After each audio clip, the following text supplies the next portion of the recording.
বিশ্বকাপের সবশেষ আসর আয়োজন করে বিশ্বকে তাক লাগিয়ে দিয়েছিল কাতার। ওই আয়োজনের মধ্য দিয়ে পরবর্তী বিশ্বকাপ নিয়ে মানুষের প্রত্যাশা বেড়ে গেছে কয়েক গুণ। তাই এখন নানা হিসেব নিকেশ কষা হচ্ছে 2026 বিশ্বকাপ নিয়ে আদৌ কতটা সফল হতে পারবে আয়োজক তিন দেশ যুক্তরাষ্ট্র, মেক্সিকো, কানাডা, সে নিয়ে চলছে আলোচনা।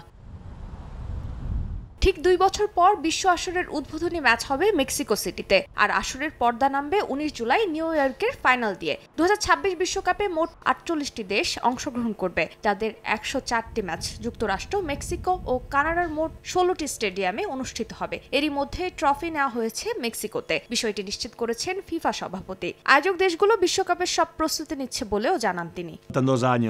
এখন থেকে ঠিক 2 বছর পর 11 জুন বিশ্বের সবচেয়ে বড় ক্রীড়া ইভেন্ট আয়োজিত হবে। 48টি দেশ অংশ নেবে এই আসরে। 104টি ম্যাচ হবে আর 19 জুলাই অনুষ্ঠিত হবে আসরের ফাইনাল। এখন থেকে আগামী 2 বছর সারা বিশ্বের নজর থাকবে উত্তর আমেরিকার দেশ তিনটির দিকে। আমরা এরই মধ্যে ট্রফি এখানে এনেছি, সবাই প্রস্তুতি নিচ্ছি। নগদে 500 টাকা বা তার বেশি পেমেন্টে পেতে পারেন ঢাকায় জমিসহ 20 কোটি টাকার পুরস্কার।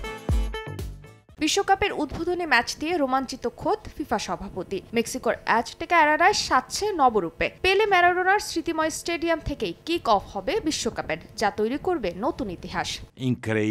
উদ্বোধনী ম্যাচ মেক্সিকো সিটির অ্যাজটেকার আইকনিক স্টেডিয়ামে হতে যাচ্ছে। এটি একটি বিশেষ স্টেডিয়াম যেখানে পেলে ম্যারাডোনার মতো কিংবদন্তিরা খেলেছেন। এই স্টেডিয়ামে ফুটবল ইতিহাস তৈরি হয়েছে। আশা করছি 60 লক্ষেরও বেশি মানুষ স্টেডিয়ামে বসে এবং ঘরে টেলিভিশন ও অন্যান্য মিডিয়ায় 600 কোটি মানুষ এই আসর দেখবে।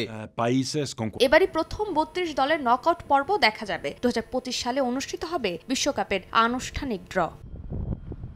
ফারজানা জাহান প্রিয়া, সময় সংবাদ।